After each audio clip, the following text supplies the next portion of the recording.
All right, welcome back to the channel, ladies and gentlemen. And we've got some pretty worrying data coming out at the moment.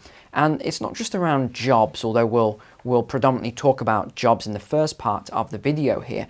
And we'll focus on the US. It also applies to the UK and some other countries. As we're seeing now, what did we see? 2020, the jobs sort of plunged, and then they came back, of course, under the current administration in the US. What did Bidenomics say? He said, we created the most jobs in human history. Well, actually, that's not true on a number of counts. But one of the things we talked about at the time was that these weren't new creation, new jobs. They were simply just people coming back to work. So we had that V shape, didn't we? And then that sort of turned into an arc. So what are we seeing at the moment then? Well, we've seen a lot of manipulation in data right across the economy, which has been somewhat holding off this recession that we know is inevitable. We're going to be going into it. It's just a case of when. What does the president, the Federal Reserve, what does the Prime Minister of the UK or Canada and all these other Western countries say?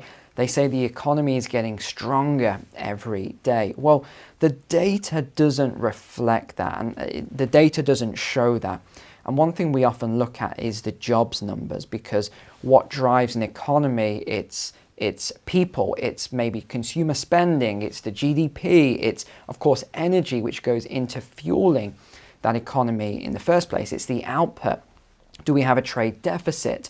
Are we producing a lot of goods? Are we becoming wealthier as a country? Is the standard of living going up? These are all things that we have to look at and measure. Well, what have we seen just recently? Well, we're starting to now see job cuts. And this is somewhat across the board. But again, I want to focus on the US because the US tends to drive a lot of other countries. So we've just had a report out that said that the number of jobs available right now is the lowest since March of 2021. We've also seen all of these job numbers being revised afterwards, which is very manipulative. It's very sneaky for any administration or any government to put out numbers and then to revise them later. And it's always the same. They are revising them later on to make them look good initially, and then you don't actually see the revisions. But let me go to the shared screen a moment and just show you an example of a couple of these things here then. So we start off with zero hedge. Labour market implodes. Job openings crater. Prior data unexpectedly revised sharply lower. So there's a lot of other articles that you can look at here. Again, this is on Zero Hedge. You can just search for the URL or the title. And there's a lot of references to other articles which are useful in understanding all of this. So I've just highlighted some of the key points from this report then. With consensus expecting only a modest drop in the July job openings from 9.582 million to 9.5 million, what the BLS reported instead was a doozy. In July, there were just 8.827 million job openings. So that's the first sub 9 million print since March of 2021. It's also the third biggest miss on record. So you can see the chart here. And these are the revisions that we talked about. And there's a lot more revisions that you'll see in a moment. The recent trend of every single data point in the Biden administration being revised sharply lower in subsequent months in a coordinated propaganda attempt to make the economy look stronger, then quietly revise it away when everyone forgets. Again, here is even more charts and data, and you're seeing the same trend all the time. It's very, very sneaky thing to do, this is. It even includes monthly payroll numbers. It's revised lower to manipulate perception and markets. Of course, what are we seeing at the moment? We're seeing this new run in the markets. Let's look at some stats then. Industrial production 1%, expected was 0.3%. It was last revised to negative 0.8%. So again, not good numbers there. Manufacturing production, which of course drives CPI as well, was 0.5%, expected 0%, and then it was revised lower to negative 0.5%. Cap utilization 79.3, 79.1, and it was revised lower to 78.6. So this is not positive. This shows contraction in an economy, not growth as we're being told. And they've got it right here. Although 1 month doesn't make a trend, 3 months does, which is bad because the 3-month drop in job openings was 1.5 million. The second highest on record, surpassed only by the total economic shutdown during the COVID crash. So where were these job openings decreasing then? Professional and business services, no surprise there, because of what we are seeing. Healthcare and social assistance. This is somewhat surprising to see this 130,000 drop. State and local government, excluding education, negative 67,000. State and local government education, negative 62,000. Again, somewhat surprising. And federal government, minus 27,000. And where are we seeing job openings? That is in information, over 100,000, which is very positive. And in transportation, warehousing and utilities, up 75,000. So this just shows what I was trying to explain a while back, that all of those forecasts I was making, in that I think that these white-collar jobs are going to reduce as AI increases in intelligence. And we'll also see the manufacturing sector, which was lagging with a lot of jobs going elsewhere. And also what we saw was a lot of students, a lot of young people being told to go to college and university and get these sort of white-collar jobs, when actually what we're seeing is a growth, especially in salary and incomes and demand on these blue-collar workers. I know that you look in a lot of places now, a lot of Western countries in particular, and it's very difficult to get good tradespeople. Let's say you need a new roof on your property. Maybe you need something done at your house. Maybe you need some work doing there, some decorating or whatever it is, plumbing, heating, etc. It is getting a lot more difficult, or at least the waiting list is getting longer for more blue-collar workers, and the wages in these sectors are growing quite nicely. And this is why I always keep talking about, don't just listen to what you hear in these careers advisors and everyone else that says to go and get these white-collar jobs, because I think that yes, white-collar jobs have paid well over a long period of time, but I think they're going to become more competitive now. I think the blue-collar jobs are going to overtake in some regards. But it's not just that. I know that many of you have now taken my brand new money psychology course. But for those of you who have taken it, what was one of the points out of 1,000 points in there that I mentioned? And that's about upskilling. So becoming quite niche or niche in an area, especially that you might already work in. A lot of people make the mistake of just jumping out of the sector they're in into something else, thinking they're going to earn more money. And yes, you can sometimes do that. You move from one sector to another where your skills can cross over. But sometimes, especially if you enjoy the work, but you just want to be more laser focused, earn more, have more freedom and prestige, and I can't quite get the right word here, but what you want to be looking at is really going specialized, getting your knowledge a lot more specialized.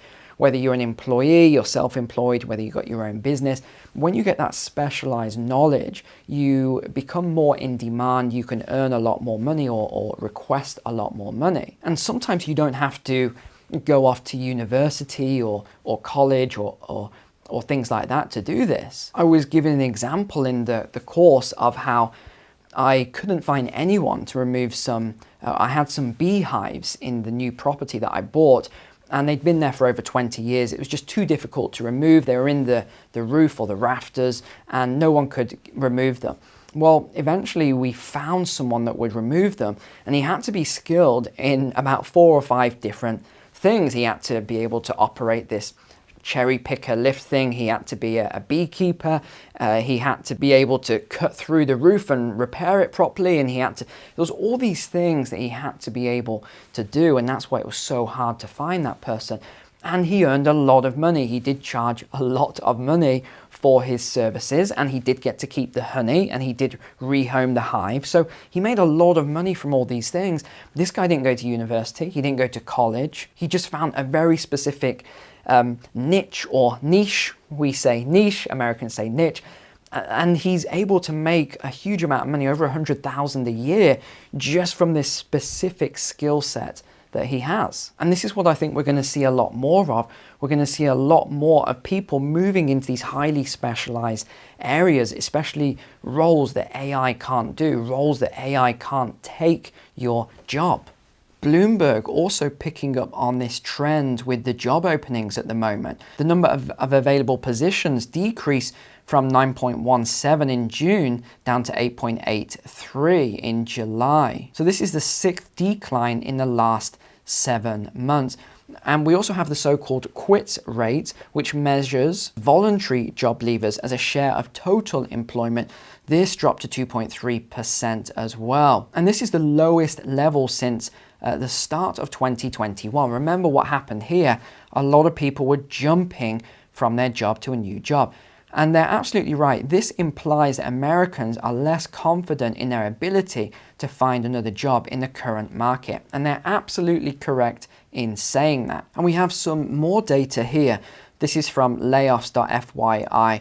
The running total of layoffs for 2023 based on full months to date is 224,000. I mean, this is huge. Tech layoffs conducted to date this year currently exceed the total number of tech layoffs in 2022, according to the data in the tracker. So what have we got then? January was almost 90,000, Feb 40,000, March almost 38,000, April down to 20,000, May 15,000, June 11,000, and then July 10,000. So what have we noticed then? It has been decreasing since January, which was a very big month of losses. We had a 50% cut here for Feb and March, another 50% down to April, and then since April to July, another 50% down. So it is showing somewhat of a trend then, and it should plateau very shortly. Although, I mean, it could be plateauing right now, that is what we're seeing,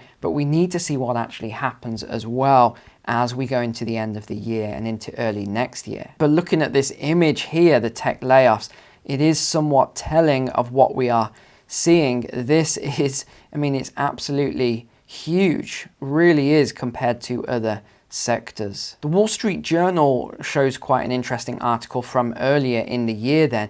And this is all around how many fake jobs there are out there. And I know this as well. I hear it all the time from people. So this is a mystery that permeates the job market. Well, not quite a mystery, I would say, because this has been going on for a long time now. You put in a lot of work to apply for a job, you hear nothing, and then the job stays online for months. Well, why is that? Well, they did a survey recently of 1,000 hiring managers, and 27% of them reported having job postings up for more than 4 months. So why is that? Well, it's because some of these are what's known as ghost adverts, and there's a huge amount of them.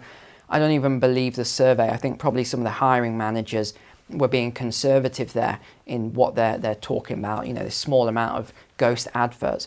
You know yourself, if you're trying to look for a job, or have been the last few years, I guess we can say, that a lot of these jobs are fake. They do not exist. Companies are either doing it because they want to look good and they want to show that they're growing, or it's because they don't want to have a gap, a skill gap, where someone leaves and then they're trying to fill that position.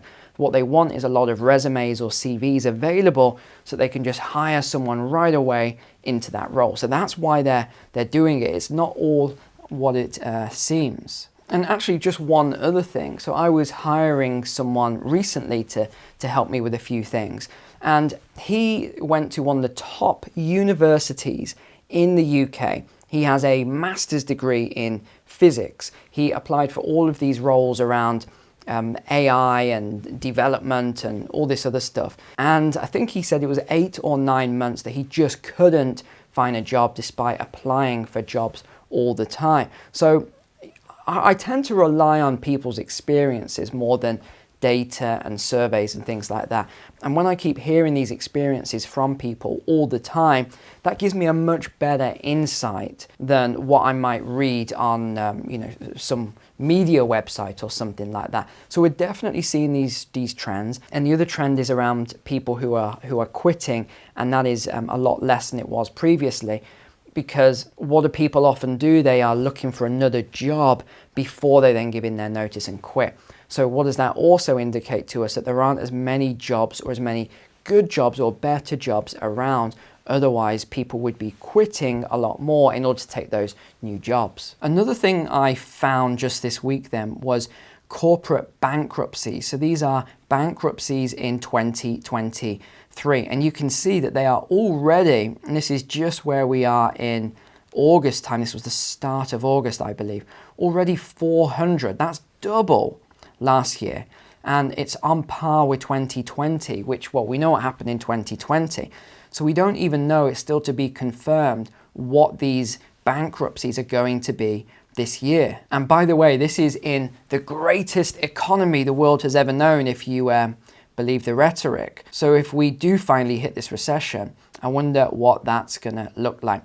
So we also had data just yesterday then. This is the Consumer Confidence Index, and this fell to 106 in August, down from 114 in July. And this is an important metric because consumer confidence is often what drives purchasing decisions as well. And what drives the US economy predominantly, it is consumer spending. It's something like 60 to 70% of GDP, believe it or not. So we have this graph here by Yahoo Finance showing that it dropped off a cliff in Feb of 2020 from 132, and it's never actually recovered. In all this time, it's still never recovered. Of course, we also have gas prices as well, which are creeping back up, as you can see here. I talked about that just the other week around inflation and how, yeah, I'm sure they can take some credit for inflation dropping, but the oil price had a big input on that as well. What else do we have then? Well, the total amount of credit card debt in the US has surpassed the $1 trillion mark and is now at the highest level ever recorded. So in all of history, this has never happened before. So the New York Federal Reserve reported earlier this month that total credit card debt surged to $1.03 trillion during just this 3-month period from April to June, an increase of $45 billion or 4.6%. That is huge, and it marks the highest level on record in the data going back to 2003. The average rate of interest on credit card balances has now risen to a new all-time high of 20.63% as well. Let me tell you something, and again, this comes back to my wealth psychology course. If you are paying that, I know a lot of you, have your credit cards, you pay it off at the end of the month. If you are not doing that and you're actually paying this, you need to get that paid off immediately. Get that debt destroyed as quickly as you possibly can. Do whatever you need to do to get that down, because 20% interest compounding is, this is what we talk about when we say that the debtor becomes slave to the lender. It will cripple you. You need to get that debt paid off. You need to get it removed, and it will give you the freedom to move forward into a really amazing life. That is why I create all of these videos, why I create my courses for you, because I do want you to have a good life. And it is easy to do if you just follow what I talk about here with these systems and these courses and these videos. As I always say, I am testament of all of these things myself. Believe me, I am no saint. I had a lot of debt at one point, and just through following other people's principles and videos online. Again, many years ago, I went through this process as well and paid off all of the bad debt that I had. And it really is life-changing. And this is another key thing here, actually. A Fed pause likely won't help struggling consumers. Absolutely correct. The dual increase in credit card usage and delinquency rates is particularly concerning because interest rates are astronomically high right now. The average credit card annual percentage rates at your APR hit a new record of 20.63% last week, according to a bank rate database that goes back to 1985. The previous record was 19% in July 1991. So what we're also noticing is a lot of similarities at the moment. Remember, history never repeats itself. Never. People often talk about it. It doesn't repeat, but you see similarities all the time. What are we seeing right now? If you think of the Roaring Twenties, why was it called that? Because we had this huge growth during that period. What have we seen recently leading up to 2020? We saw huge growth during that period.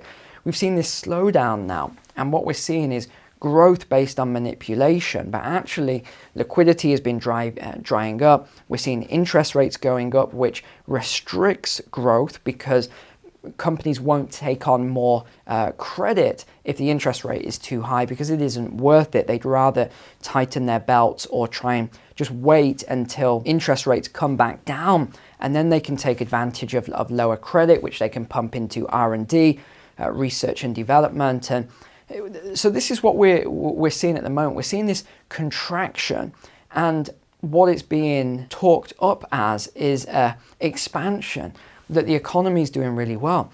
It's not. The economy is not doing well. In fact, if anything, the economy is doing very poorly. And I still stand by the fact that I think we were already in a recession, let's be honest about it, but they manipulated the data. But I still think that a recession is likely. Of course, Biden won't want this on his watch, and nor will Jerome Powell or Yellen. So they're doing everything possible to manipulate the data. And we have the evidence. I know some of you don't believe it, but you only have to look and you'll see all this evidence. It's so clear that the data is being manipulated, even right through to the CPI, the PPI. All of these numbers are being manipulated very heavily. And look, I'm not just saying it's Biden doing it. Everyone's doing it. If this flips next presidency to a Republican, they'll do it as well. I'm almost certain of it. It doesn't matter, and even in the UK, if it flips from Conservative to Labour, they'll do it as well. Because we are in this period now, remember this full cycle we always talk about. We're in this period where trust in politicians is at an all-time low, and with very good reason. And they will manipulate the data wherever they can to make themselves look better and to get re-elected or to get elected.